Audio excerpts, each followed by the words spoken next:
I began wood turning when I was 15. I was always carving wood. Just the idea of working in wood as a material was especially appealing. My father was always very artistically inclined. He was an architect, his profession.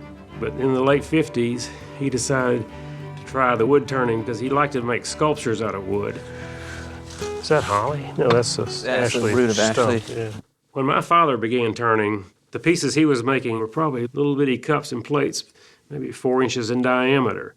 But I think he had this urge to see, could he go bigger than that? And instead of just flat pieces or just shallow pieces, he was able to make pieces that would actually curve over and he could hollow out. He invented his own tools and actually used a forge and an anvil to bend these tools and make the tools that he felt would help him in this turning process. When my grandfather was creating this process, these tools did not exist, and so he was learning along the way. What you see us use today is an adaptation of what he created in the beginning. He basically had to fabricate his own designs. I'm always marveled at how he came up with a lot of these things. You have to visualize you have a 500 or 800 pound log here rotating. He was known probably best for the large pieces because some of them were probably almost 4 feet in diameter and maybe 3.5 feet tall.